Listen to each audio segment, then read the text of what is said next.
Go to work on yourself harder than you work on your job. If you work hard on your job, you can make a living. Then, he said, if you work hard on yourself, you could make a fortune. So I worked hard on my job and made a living, but I learned, starting with those extra hours per week, learning these extra skills, I started working on myself.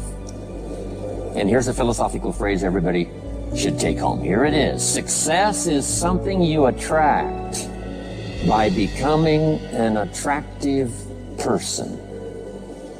Success is not something you pursue.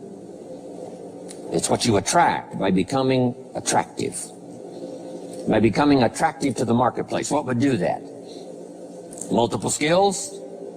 Multiple languages? So, now what else would help you to be attractive to the marketplace besides more than one skill and more than one languages? Could perhaps, like it did for me, multiply your income by 2, and then multiply it by 3, and then multiply your income by 4, and then by 5, and once you get there, it's not that difficult to multiply it by 10, because all you have to do is make sure you become more valuable and more valuable and more valuable. You don't have to work on the economy, because here's the first note. Each person's income is determined primarily by their philosophy, not by the economy. Once I understood that, then I said, well, I don't have to go to work on the economy. And the answer was no. You only have to go to work on yourself to make yourself more valuable. So now here's 5 things I want to share with you. And the first one is your personal philosophy. What could get you more prepared and ready for cashing in on the opportunity of the 21st century? And here's the first one, personal philosophy. Your personal philosophy is like a guidance system that helps you make decisions what to do, what not to do. From the information you get and what you learn and what you know, we decide. Maybe your philosophy would have been 5 years ago never to attend seminars like this. You just didn't go. Now 5 years later, here you are. Something happened along the way to change your mindset, saying, hey, for the money and the time, if I just get one good idea and walk away, it certainly is worth the money and the time. So now that little amendment in your philosophy, you now say, I'm going to regularly go, because it doesn't take but a few ideas to make a great difference in your income, personal life, social life, and all the rest. So now you know that's valuable. A change of mind, a change of idea. So that's what personal philosophy is all about. The more we learn, the more we know, the better we're able to make better decisions about 2 major things. Your philosophical guidance system does 2 things. For your notes, number 1, helps you to see the dangers on one side, so you can avoid those. But here's what else your guidance system does. Personal philosophy helps you to see the opportunities on the other side, so that you can expand those, maximize those. And here's what that's called. The game of life is to minimize the dangers and maximize the opportunities. And the more we know and the more we learn, the more experience we gather in sessions like this, from the sermon on Sunday morning to the books we read and all the rest, helps us to keep continually adjusting our philosophical guidance system so that we minimize more dangers, maximize more opportunities. That's really the game of life. I couldn't put it much more simply. So number 1, we're affected by what we know. Now, how do we know more things and learn more things that'll help us readjust our thinking so we can avoid the dangers, maximize the opportunities? Here's number 1, learn from personal experience. One way to learn to do something right is what? First do it wrong, right? Mess up, and then you say, wow, that was costly. I'm never going to do that again. So one way to learn to do it right, first do it wrong. Sometimes a negative experience turns out finally to be positive. They say if you survive your first heart attack, you may now live to be a very old person. Why is that? Well, that first heart attack, if you survived it, is called a wake-up call. And maybe the doctor said, one more of these and you're history. And you said, wow. And you make it for the health food store. And you start reading every book you can find on good nutrition, how to avoid another one of these heart attacks. And you start jogging and start walking and doing all of the stuff. And this total change of lifestyle could now save your life and cause you to live to be a very old person. Here's what my mentor said, that's some of the best advice I ever got. He said, Mr. Rohn, if you will change, everything will change for you. If you'll start making personal changes, your income will change, your health will change, your future will change, everything will change, if you're willing to start making the changes. So sometimes a negative experience now causes us to really make a sudden shift in our philosophical guidance system that says, hey, I'm never going to let this happen to me again. Fantastic. Now here's the next way to learn, and that is to learn from other people's experiences, whether they are negative or positive. It's too bad failures don't give seminars like this. Wouldn't that be good information? Now, we don't want to pay them, so they don't lecture, but their information would be valuable. If you know a guy that's messed up his life for 40 years, you have to say, John, would you spend a day with me? And I will bring my notebook and take good notes. A good-looking guy like you, beautiful family, every reason to do well, threw it all away. Teach me how for the last 40 years you messed it all up. And he tells you, and you take good notes. Learning from the negative side of someone's experience. If somebody tells me these eggs are rotten, I'm not going to make an omelet and try it, right? I'm just going to take their advice and their know-how. So, learn number one from your own experiences, and learn number two from other people's experiences. And my mentor taught me to always keep a journal. Here's what he said, don't trust your memory. If you want to live a dynamic life, multiplying your income, multiplying your future, be a good student. If a good idea comes your way, write it down, then ponder it, then perhaps go do it. Okay. Now, your philosophy comes from what you learn, comes from what you know, comes from other people's experiences. 3 ways now to learn from other people. Here's number 1, learn from what you see. One of the great watchwords of these early years of the 21st century, pay attention. If you just watch, you can pick up clues. Success leaves clues. And if you'll be a better observer of the winners and the losers, those that are doing well and those that are falling behind, and just take mental notes and good notes and say, I'm going to adjust what I'm doing based on what I see. Here's number 2. We learn so much from other people based on what we hear. Here's good advice on that. Be a selective listener. Listen to voices of value that have experience, ideas, reputation, something valuable to share. Now here's number 3. Read all the books. Now there's millions of books, so you can't read all the books. But make this note. Read all the books you need to read to make you as wealthy as you want to be, as healthy as you want to be, as prosperous, as productive, as unique a human being as you want to be. Read all of those books. Don't leave those books go unread. My mentor got me started on my library when I was 25. I got one of the best. If you saw my library, you would be impressed. I haven't read everything in it, but I feel smarter just walking in it, right? My library. I was smart enough to buy it all. Now I got to be smart enough to read it all. Now jot this down. When you do read, you have to sort through what you read and decide which is valuable to try. That's part of the process of learning. Gathering information and sorting through it. One, the information that would apply to you, and what you think would be valuable based on your current philosophical opinion. So read all the books. Our lives are greatly affected by what we learn and what we know.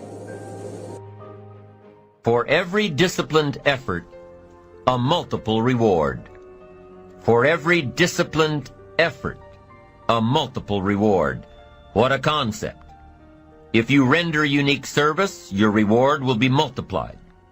If you're fair and honest and patient with others, your reward will be multiplied. If you give more than you expect to receive, your reward is more than you expect. But remember, the key word here, as you might well imagine, is discipline. Everything of value requires care and attention. Everything of value requires discipline. Children require discipline. They must have a structure built for them. They must have boundaries to work within so they feel secure and comfortable to explore and grow. They must learn to recognize what's right and what's wrong, what's acceptable behavior, what's not acceptable. Children require unwavering discipline, consistent discipline, or they'll be confused as to how they're supposed to behave. Likewise, our thoughts require discipline. We must set up our inner boundaries, our codes of conduct, or our thoughts will be confused. And with confused thoughts, we'll end up being confused, hopelessly lost in the maze of life. And confused thoughts produce confused results. Look around you at this very moment in time. What might you be doing that needs attention? Perhaps you're listening to this program as you drive along in traffic, blowing your horn at someone ahead of you who isn't driving at the speed you'd like to. Perhaps you're listening alone because you've had a disagreement with someone you love or someone who loves you, and your anger won't allow you to speak to that person. Wouldn't this be an ideal time to examine your need for a new discipline?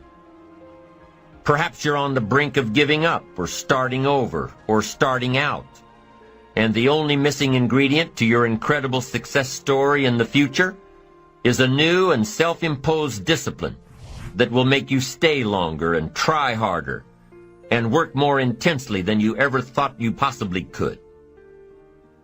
The most valuable form of discipline is the one that you impose on yourself.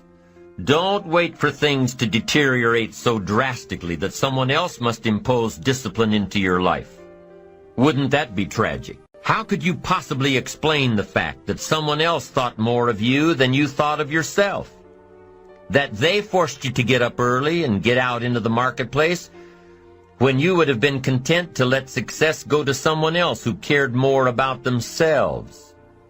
Your life, my life, the life of each one of us is going to serve as either a warning or an example.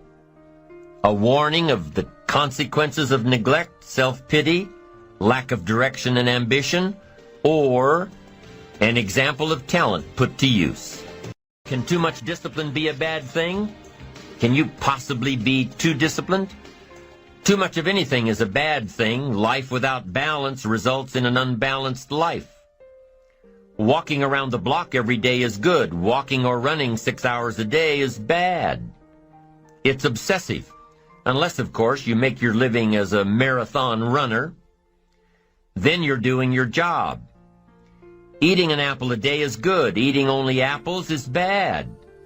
You won't get all the protein and vitamins and nutrients your body needs. Working hard, burning the midnight oil, doing it until is good. Working nonstop, never taking a vacation, never having any fun, never spending quality time with the people you love, working day after day, month after month, never taking a break year after year, is bad. If you've got your nose to the grindstone all the time, how are you ever going to spot new opportunities, consider new ideas? It doesn't work that way. You've got to stop and ponder where you've been and where you're going. You've got to reflect so you know if you're even on the right track. Everyone has heard the story of Willie Loman in the play Death of a Salesman. Willie was a workaholic. He typified the old-fashioned concept of success. After all, if you're always working, you must be successful. No, it doesn't work that way. For workaholics, there's never enough work. They can work 10, 12, 14 hours a day, take 2 jobs, work them back to back. The only satisfaction is fighting off sleep, denying life's pleasures, getting more tasks done. Some people are impressed with this type of behavior. But just because a workaholic spends too much time working, that doesn't mean he or she ends up with the most money. These people are generally more task-oriented than results-oriented. They're busy being busy, not busy being productive. Workaholics generally end up alienating their families, losing their health, facing a crisis of values. Now, wouldn't you prefer a life of productivity rather than a life of tasks? Of course. When you schedule your time and take advantage of your time, you can work smarter instead of working longer, and you'll probably end up getting more done than the workaholic, and still have time for other things in life. Enlightened self-interest says, I will look for new ways to work smarter by focusing on doing more per hour instead of doing more hours. It says I will run my day so my day doesn't run me. Enlightened self-interest also says that a life worth living comes from a life of balance and moderation. Too much of anything, even good things, will sooner or later throw you off track. Now, here's the key technique that you can use in your life to help keep you on the right track. This technique is called visual chain thinking. Ambitious people don't see each step toward their goals as a singular step. Each discipline as a singular discipline. Each project as a singular project. Each sale as a singular sale. With everything they do and with every discipline they adhere to, they see it all as part of a chain. A link in the chain of events and actions that will lead them to their final destination. Every action and every discipline today is a link in the chain. Every action and every discipline tomorrow is a link. Every action and every discipline in the future is a link. When you can see that every link in the chain will eventually lead you to the things you want most out of life, to the person you want to become, then you won't grow discouraged or fearful or impatient with today. When you can see where you're going through visual chain thinking, even on the toughest days, you'll keep building your ambition by knowing where you're going, not just where you are today. Part of this visual chain thinking is built when you decide on your direction, when you can see where you're going to end up before you get there. When you can see California while staring at the east side of a 14,000-foot mountain. And building your visual chain of thought begins when you have well-defined plans for your career, your family activities, your investments, and your health. Your plans and goals are your visual chain, knowing where you're going before you get there. Develop a plan, a game plan. It's ironic how we all understand the importance of mapping out a strategy for a football game or a basketball game. Not one professional team in the world begins a game without a complete strategy. But few of us take the time to map out a strategy for our lives, a game plan. But it's important. Here's the first rule for your game plan of life. Don't start your day until you have it finished. Don't begin your activities of the day until you know exactly what you plan to accomplish. Don't start your day until you have it planned. And do this every day. I know all this writing takes time and a disciplined effort, but remember that value is the fruitful result of discipline, not hope. Once you've mastered the art of planning your day, you're ready for the next level. Don't start your week until you have it finished. Don't begin your activities of the week until you know exactly what you plan to accomplish.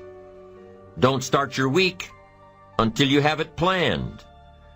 Just imagine what life would be like if you took time out of every Sunday to plan your week. Come Friday, you won't be saying, boy, did this week fly by. Where did it go? What did I do? No, if you plan your week before you start it, you'll know exactly what you want to do, what you want to accomplish, what you need to work on. If you learn to plan your days as part of your overall game plan for the week, the parts will fit much better. Your days will be better, more effective. You'll be working smarter, not harder. And when you've learned to plan your week, guess what? You've got to plan your month. Don't start your month until it's finished. By developing a game plan for your days, your weeks, your months, by developing and following your game plan, your days and weeks and months all become part of a bigger plan, a bigger design, a long-term view of your life, a visual chain. You'll start gaining a greater perspective of it all because you are planning. It takes great discipline on your part, but it will soon lead to a new habit, a habit of mastering your time, a habit of discipline that will lead you to the good life. First of all, let's define worry. There are many ways we could describe it. Worry is fear painting pictures in your mind. And if you watch that mental movie too long, you get a false picture of how things really are. Worry is a mental broadcasting station, and more often than not, it is false or at least distorted propaganda. Worry has that sneaky way of stopping short of giving you all the facts. Worry is often the trickery of mentally filtered facts on the negative side and the bold declaration that these are all the facts. Worry has the mental audacity to suggest that the elevator only runs one way, down. Many times worry is a 5-alarm bell for a wastebasket fire. And worry is a depletion of constructive emotion. It's wasted mental energy. It's like letting the starter run the battery down when the car won't start. And worry is most often a lack of all the facts, a lack of full understanding, a lack of total information, and an unpreparedness of ability, knowledge, talent, courage, faith, and all the other virtues. That should give us a better definition of worry, and remember, left unchecked, it can become like a mad dog loose in the house, and the sorrow and pain and regret is too large a price to pay not to do something about it, and to do it now. You see, if you contemplated the total sum of human suffering long enough, it would drive you mad. You must understand how life is: human suffering, man's inhumanity to man, war, disease, poverty, but it must be in what I call its rightful ratio of your mental and emotional time. So much for what worry is. The next question is, what can I do about it? What is the first step? My best advice on this is to first recognize worry for what it is, admit what it does, and then decide you now want to be free. It first starts with decision on your part.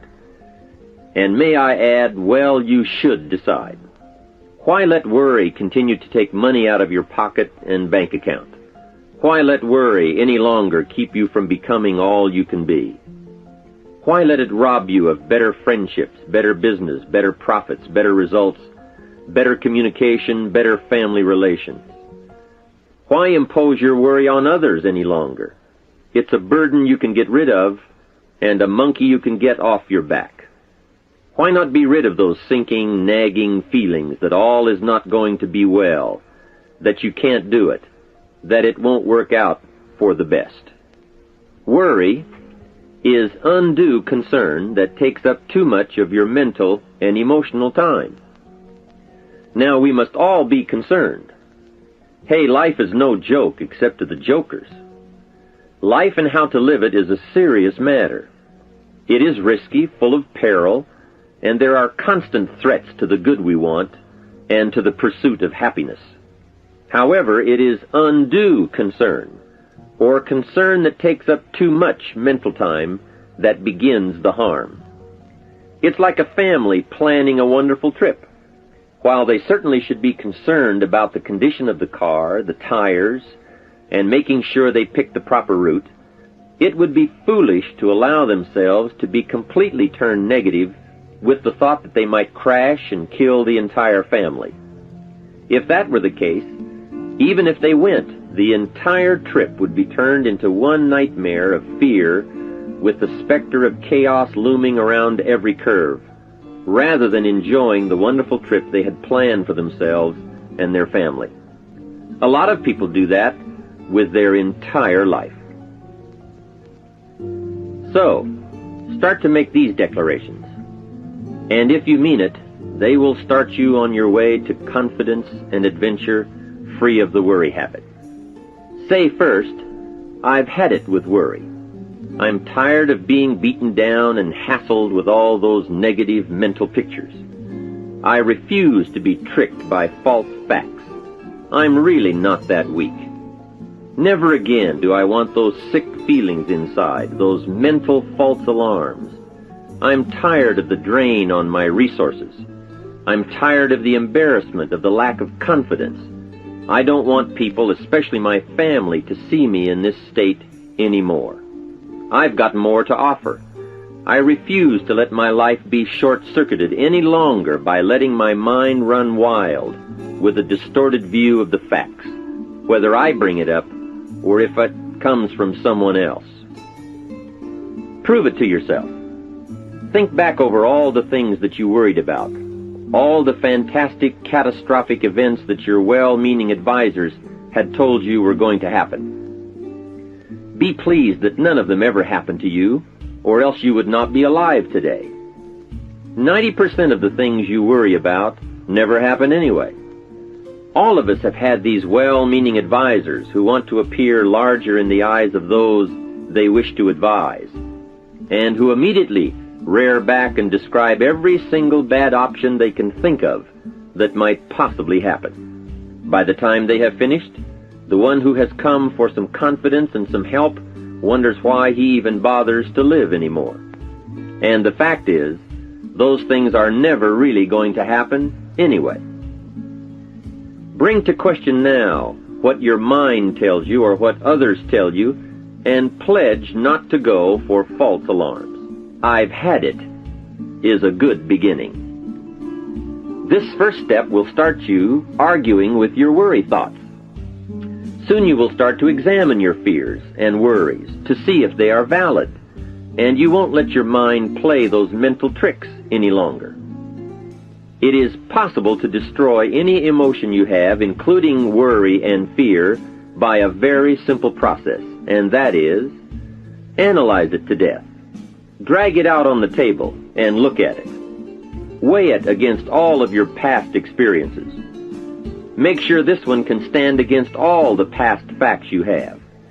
You will now start to use worry instead of letting worry use you. It's a beginning, being in control instead of out of control. You will now let concern and the first signs of worry prompt you to learn, ask questions, and look at all sides in order to evaluate true, positive, constructive action. Now you can say, I will let fear advise me of the facts, but I won't let fear tell me these are all the facts. Nor will I let fear determine my reaction to the facts. I will gladly take up the war of faith over doubt, reason over fear, and positive expectation over worry. So talk to yourself right now into a change of attitude. Be persuasive. Go all out. Show yourself the hell if you don't, and the good life of answers and progress if you do. Say to yourself, what a fantastic feeling it must be to stop the panic drain on my mental energy, emotion, and physical strength. Imagine putting all that saved energy and emotion and strength into my action plans for the good life. Hey, accept the challenge.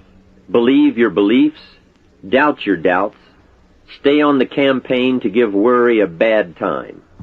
Like being your own conscientious judge, say, I've had it with the presentation of a one-sided story. I sustain the objection that worry has failed to bring out all the facts.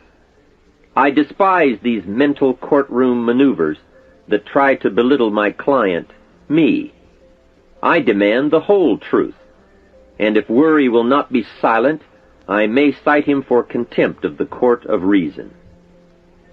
Call up that scene often when worry wants to hassle you with the same old tricks and the same old results. It will work every time. Okay, let's move on to some really positive steps. If you can survive all that has happened to you up to this moment in your life, in spite of doing and thinking many of the wrong things, imagine how you can succeed by now starting to do some of the right things. First, the best answer to worry is confidence, and confidence starts first with awareness. Here is one of the most important lessons in life to learn. Life and business is like the changing seasons, and the real challenge of life is to learn how to handle the winter and take advantage of the spring. In short, that's it. You see, winter always comes, but so does the spring. Night follows day, but also day follows night. Sure, the tide goes out, but it always comes in. Opportunity follows difficulty as surely as difficulty follows opportunity. I have written and recorded much on how to take advantage of the spring, how to cash in on life's opportunities, work hard all summer, learn more ways to plant and protect what you invest, and to reap in the fall without complaint, knowing it's your harvest and you've reaped what you've sown. For this subject, however, let's talk about how to handle the winters. Those times when worry, like winter, takes its heavy toll. So, we tell it like it is. Winter always comes. So does the night. Some happenings in our life will always be a cause for concern. And sometimes concern turns to worry, and worry turns to fear. But remember, that is to be expected. Each day, each event, each season brings both expected and unexpected challenges that we must think about and make decisions on. Life is like a stream that flows continuously. The better we understand that, the better chance we have to produce good results out of all of our challenges. May I suggest something to you? I have a friend who is an avid skier. You know something? He can only ski in the wintertime. You can only hunt the elk when the snow falls in the high mountains and drives them down. That's called wintertime. You see, it's all right if it's 12 below. Just be prepared for the winter. And here is a good thought. A full, well-developed human being will find a way to take advantage of the winter, not just handle it. The big challenge is to make something out of each opportunity. Now, if winters are always going to occur in our life, shouldn't we benefit from them too? Come the next winter, you could be on the inside looking out, seated by a warm fire, the company of a good friend, and those unique feelings of security in spite of the circumstances or the season. Begin to know now that the night will pass, and as you learn to grow and progress, you will better understand how to handle every night and better live every day. Here's some of the best advice I have on worry. First, don't be afraid to face the facts of life. It is not negative to understand that the winters always come. Don't be faked out. Don't clip the word impossible out of the dictionary. Sure, the Bible says all things are possible, but I don't really understand all that means. My daughters ask me, have you ever tried putting toothpaste back in the tube? Don't say I don't want to hear the problem. I don't want to see the difficulty. Don't show me the weeds. Don't say anything negative. Only see the positive. That's foolish. There is a thin line between positive thinking and kidding yourself. And remember, there's also a thin line between faith and folly. Here is the key. Humans have the unique ability to see it as it is, and they also have the ability to see it better than it is. One is called fact, the other is called faith. Faith you develop, facts you acquire. The facts you acquire are essential. It's like belief. You constantly must find facts to support your belief. Faith says, I will move mountains. It doesn't say, I will move mountains if someone gives me a bulldozer. I'll move a mountain if they will build me a road up there. If the weather's nice, if they give me a shovel. Faith just says, I will move.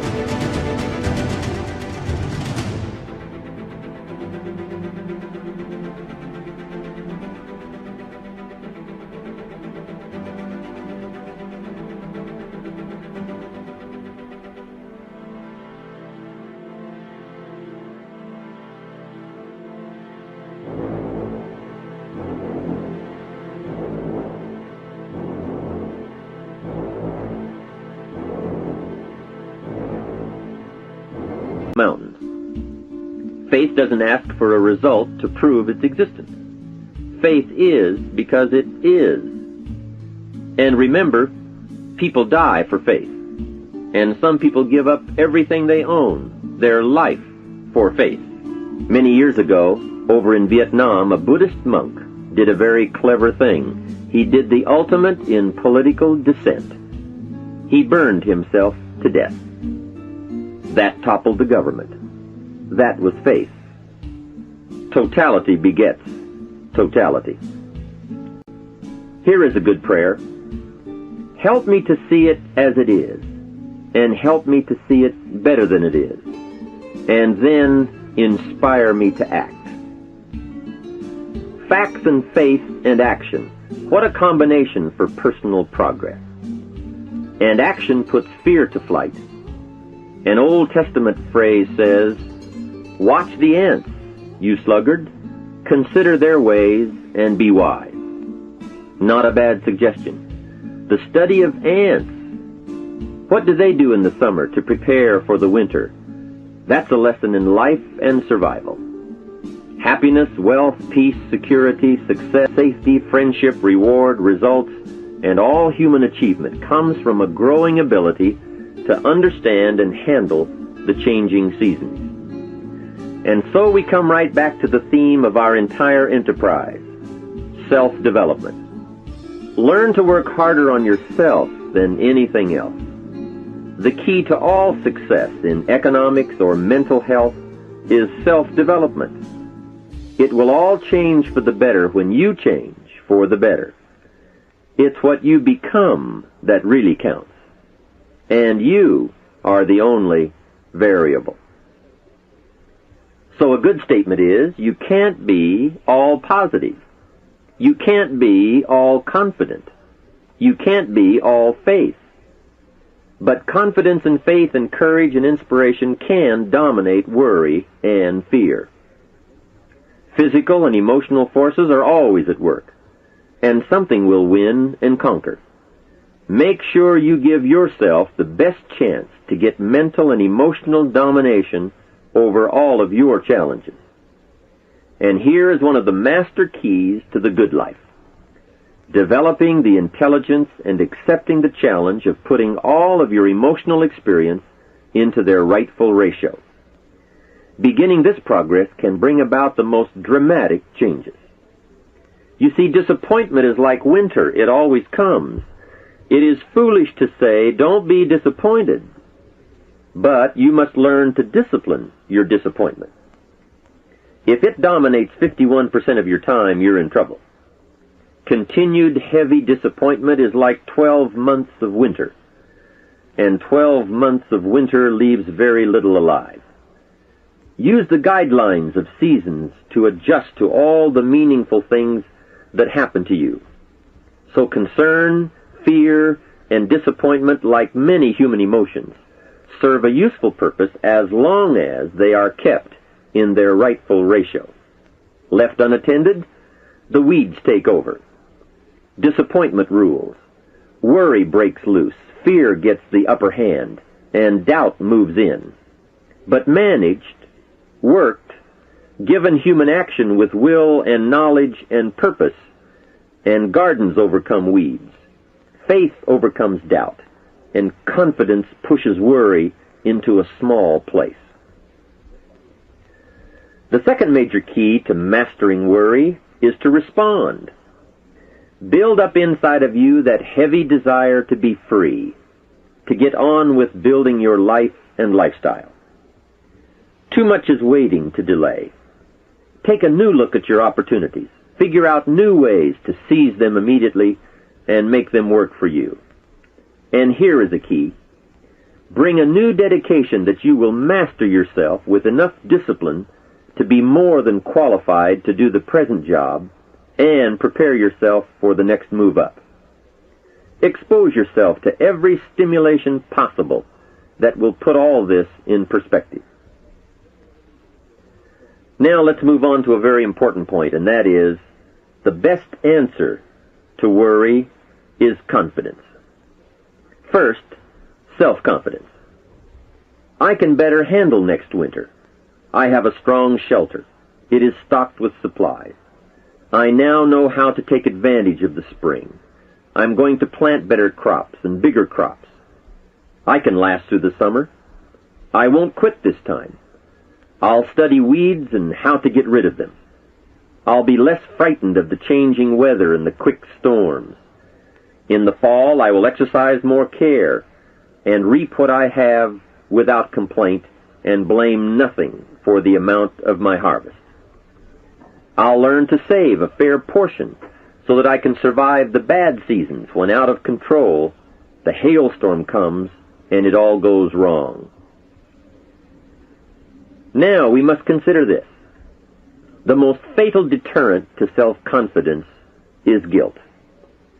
Not doing all you know how to do to the full extent of your present ability weakens the foundation for confidence.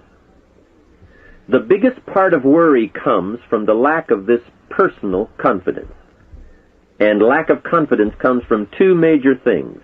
First, no goals or plans. And second, no daily discipline to achieve. The inaction to cure or handle small tasks is what starts the guilt process. And that always tends to make you look at what's wrong and expect the worst. So listen to the voices of creative experience. Let nature, experience, wisdom, books, everything speak to you and teach you. Remember, both opportunity and challenge await action. Everything yields to diligence. Here's the next one. Look around. You might have overlooked some people that need to be recognized. You might have overlooked some talent that you could be using to help in the training and conduct meetings. Don't miss some of the gifts that are close by you. Look around and say, who's doing a good job that maybe I've missed this last year? Look around and see if there aren't some people who need to be lifted up, who need your inspiration, who need your presence, who need your time. Here's the next one. Look down to the work. Look down to the soil that's ready for the seeds of opportunity that you will share by your voice and your invitation and your language and your meetings, your presentation. Look down to the work that your hands can work miracles. Look down to the task and see if there aren't some things you might have missed this past year you can pick up on this year and work miracles for yourself, for your future, for your organization. Here's the next one. It's a word of caution. Look out for the enemy that's on the outside as well as the enemy that's on the inside. Look out for your own thoughts that might deceive you, saying you're too short, you're too tall, you're too old, you've never done it before. What makes you think you can do it now? Look out for the temptation. I've told the story and it bears repeating. An ancient story that said there were two nice people. This is not a story of one bad person and one good person. The storyteller says this is a story of two nice people. However, and I want you to underline the word however. because that's the drama of life. However, one built his house on the rock, and the other built his house on the sand. And sure enough, the storms came as they always do, and the one that built his house on the rock was saved. The one that built his house on the sand was lost. Here's what it means. Nice people can make careless decisions. Nice people can make foolish decisions. None of us are above temptation. That's why the great prayer says, lead us around temptation. Hopefully deliver us from the evil. Tempted to cross the line. A customer shows up across the street from where you live. And it's so easy to say, rather than being taken care of by someone who lives so far away, I can take care of you because I live just across the street. Don't listen to the tempter. Stay on track. Build on the rock. Look out for your own mind that would tell you your dreams can't come true. Look out for your own thoughts.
Would tell you that it's not going to work that well for you. Look out for that. Here's the next one. Look inside. Some of you have just started to develop your talents and your skills and your abilities. Some of you have done enough to reach this level, to reach these tables, to be in this room. But I promise you, if you go home and take another look inside, here's the question to ask. What else could I develop of my mind and my spirit and my talents and my ability that would make me more valuable to myself, to my family, to my organization? What else could I do? How far could I reach inside for something I haven't found yet? Here's the next one. Look up to the God that made us all, to a higher power that's still within reach. Draw on that spiritual part of human existence and human life. It'll work miracles. Once in a while I get a letter. Guess what it says? Dear Mr. Rohn, while you travel the world, please remember, we pray for you. I thought, wow. That's what I felt at 39,000 feet. When I was a little weary and tired, somebody in South Africa was saying a prayer for Jim Rohn. All of that unseen miracle stuff that we all touch at times in our lives. I'm asking you to look up and draw on that experience, that comfort, that uniqueness that makes us who we are.